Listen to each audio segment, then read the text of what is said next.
সরকার যে উন্নয়নমূলক কাজ করতেছে আমরা এটাকে সাধুবাদ জানাই, আমরা বিপক্ষে নয়, কিন্তু এই বৈষম্য কেন হচ্ছে আমরা এই বৈষম্যের প্রতিবাদ জানাতেই আজকের এই মানববন্ধনের আয়োজন করেছি।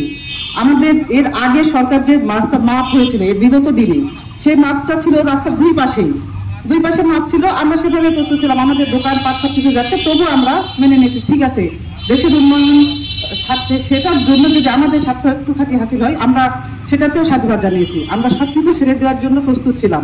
কিন্তু কিছুদিন আগে থেকে হঠাৎ করে দেখতেছি রাস্তার এক পাশে নিচ্ছে, শুধু অন্যান্য পাশে নয়। এই বৈষম্য কাজের জন্য, কাজের স্বার্থে এই বৈষম্য হচ্ছে। আমার সকলের কাছে, আমার সাংবাদিক ভাইদের কাছে আমার আকুল আবেদন, আপনাদের কলমের শক্তিতে আপনারা প্রতিবাদ করুন, আমাদের সাধারণ মানুষের পাশে দাঁড়ান। আমাদের ব্যবসা প্রতিষ্ঠান সব আমরা ত্যাগ করেছি, শুধু থাকার আশ্রয় চাচ্ছি। আমরা কেন এই বৈষম্য শিকার হচ্ছি? 24-এর আন্দোলনে শত শত ছাত্র জনতার জীবন হারিয়েছে এই বৈষম্য করে, সেখানেও আজ আমরা এই স্বাধীনতা করে, নতুন স্বাধীনতা করে আবার কেন বৈষম্য শিকার হবো আমরা? কাদের স্বার্থে, কোন রাঘব বোয়ালদের, এই ফ্যাসিস্ট সরকারের কোন রাঘব বোয়ালদের স্বার্থে রাস্তা এক পাশে না হচ্ছে?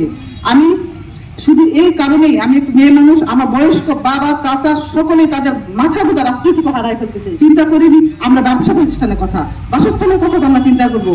তারা জীবন ধরে যেখানে ছোট থেকে বড় হচ্ছি, আর সেখানে নিজের মাথা গোজার জায়গাটুকু যদি হারাই ফেলি তাহলে কোথায় গিয়ে দাঁড়াবো? আমরা ভূমিহীন হয়ে গেছি। আমাদের মাথা গোজার জায়গাটুকু আমরা চাই সরকারের কাছে। আমাদের আবেদন, এই যে নতুন স্বাধীনতার পরেও আমরা এই বৈষম্য আর মানতে চাচ্ছি না। আমরা সবার কাছে আমাদের একটাই আবেদন যে আপনারা আমাদের পাশে দাঁড়ান, আপনারা সত্যের পাশে দাঁড়ান, আপনারা একটু প্রতিবাদ করুন সকলের হয়ে, যে রাস্তাটা দুপাশেই নেওয়া হয় যেন।